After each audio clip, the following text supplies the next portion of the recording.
Assalamualaikum warahmatullahi wabarakatuh. Halo sahabat semuanya, kembali lagi bersama aku Dayan di podcast Cahaya Hati. Tempat kita bahas hal-hal yang islami tapi dengan cara yang gak kaku dan tetap santai pastinya. Nah, hari ini kita bakalan bahas tentang topik yang kelihatannya sepele tapi sebenarnya sangat penting loh. Bahkan menjadi pondasi sah atau enggaknya ibadah kita. Apa sih itu? Nah, hari ini kita bakalan bahas tentang toharo. Dan pastinya sekarang aku lagi nggak sendirian dong. Udah hadir nih di hadapan kita narasumber yang udah mumpuni di bidang fikih, Mbak Renti. Kita sapa dulu nih Mbak Renti. Assalamualaikum warahmatullahi wabarakatuh. Mbak Renti, gimana kabarnya? Waalaikumsalam warahmatullahi wabarakatuh, Mbak Dean. Baik kabarnya hari ini. Makasih juga udah diundang ke podcast kali ini. Tempat ngobrolnya sejuk, adem. Tapi kayaknya temanya berat sih. Nah, iya sih Mbak, emang berat kalau dibawain serius. Tapi kita bakalan bikin obrolan ini jadi santai, sesantai-santainya ya Mbak ya. Jadi orang tuh gak ngantuk nanti pas dengerin. Nah, kita langsung saja ya Mbak Renti ya. Kan banyak tuh orang mikir toharo itu ya paling cuma kayak mandi, cuci kaki, udah. Padahal kalau kita dalemin, toharo itu bisa nyambung ke spiritual ya Mbak ya. Betul gak sih? Betul banget nih. Jadi kalau kita buka kitab fikih, toharo itu didefinisikan sebagai raf'ul hadas wa izalatun najasa, mengangkat hadas dan menghilangkan najis. Kalau lebih dalam, toharo itu bukan cuma soal fisik, tapi punya nilai tazkiyah, penyejuk jiwa atau penyuci jiwa. Wah, jadi bukan cuma bersih di luar aja ya Mbak ya, tapi juga bersih di hati. Iya, contohnya misalnya seperti wudhu.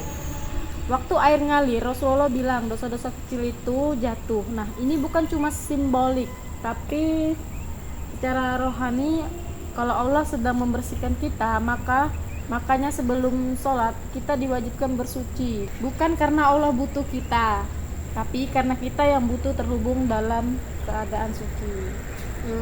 Berarti tohara itu kayak sinyal ke Allah nggak sih Mbak? Kalau nggak bersih ya sinyalnya kena gangguan gitu ya? Haha, analogi yang menarik. Bisa dibilang gitu Mbak Dean. Tohara itu ibaratnya kayak booster, biar hubungan ibadah kita maksimal. Oh iya Mbak Renti, kan orang tuh kadang takut ya baca toharo karena katanya pembahasannya tuh rumit. Airnya harus 2 kulah lah, najis banyak jenisnya lah, kayak pusing duluan katanya. Terus gimana itu Mbak Renti? Iya, memang kelihatan rumit, tapi sebenarnya fikih itu fleksibel kok. Ulama bikin kualifikasi itu bukan buat nyusahin, tapi buat membantu kita paham dan siap dalam berbagai kondisi. Contohnya gimana ya Mbak? Misalnya kalau kita lagi di perjalanan nggak nemu air nih, ya tayamum bisa jadi solusi. Atau dalam mazhab Malikin, najis kering yang udah nggak nempel dan nggak basah bisa dimaafkan. Jadi Islam itu solutif, bukan nyusahin. Wah, jadi buat teman-teman di rumah jangan alergi duluan ya sama fikih, karena esensinya tuh tetap mempermudah bukan mempersulit. Betul sekali Mbak, yang penting kita tahu batasannya aja.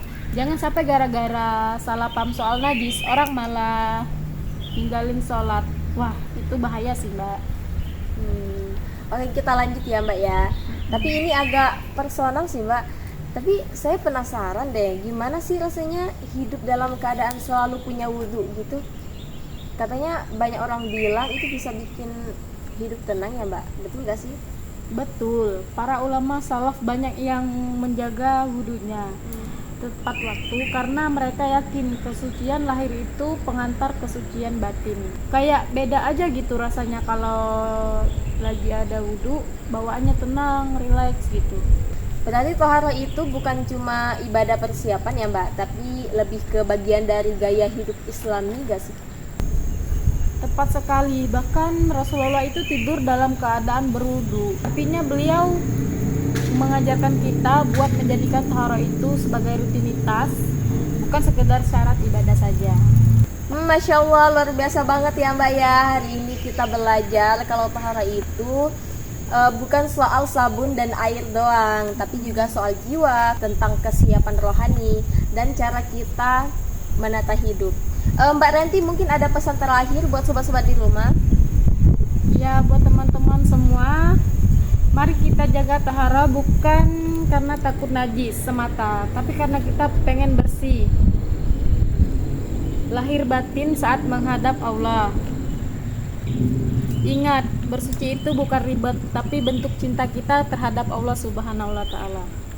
Wah, terima kasih banyak ya Mbak Renti atas ilmunya. Semoga sehat selalu dan terus berbagi manfaat buat kita semua.